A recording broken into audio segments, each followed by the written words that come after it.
treasure from the sea.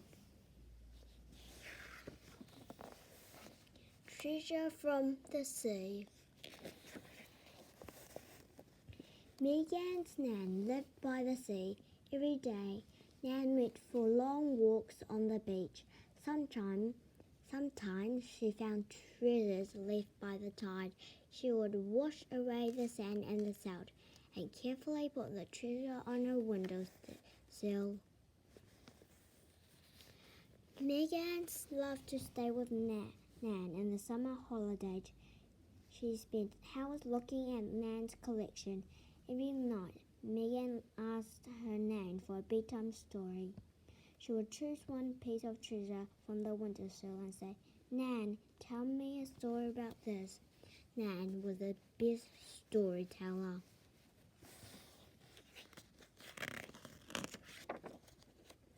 On this holiday, Megan hoped that she would find something amazing left behind the sea. Then she could tell her own story. Every day when they went for their long walk, Megan skipped along the beach ahead of Nan.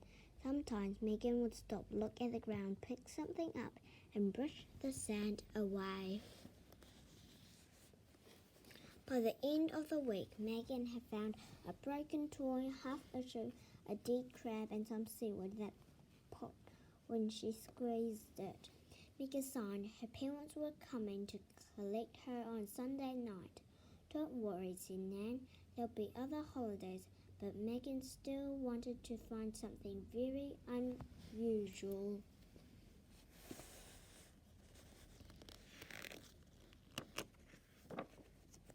The next day, Megan was walking in a sandy stream.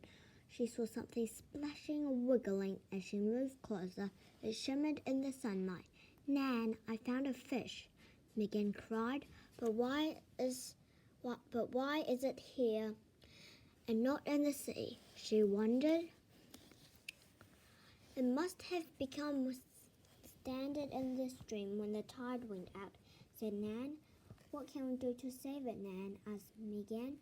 "Maybe we should have our picnic here," said Nan. "Then we can keep it safe until it can swim away." Some seagulls were squeaking noisy above.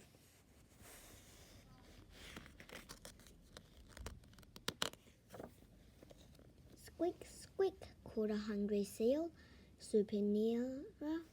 "Shoo, shoo," seagull yelled Megan.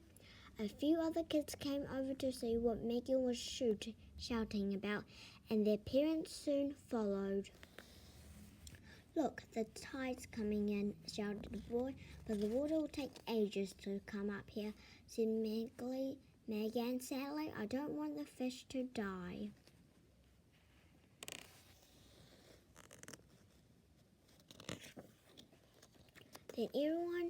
Then we need to start digging," said one of the dads. Everyone started scooping sand with their hands to make a trench. It was hard working in the wet sand under the hot sun, but no one wanted to give up. "Look, it's swimming, shouted Megan excitedly. "You'll soon be back in your ocean," she called as she followed the fish to the sea. At last, it disappeared into the waves.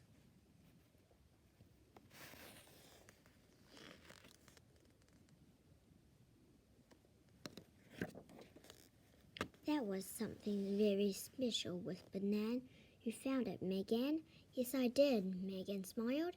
"Now I have a story to tell, just like you, Nan, a story of a treasure from the sea. My treasure will never sit on a windowsill."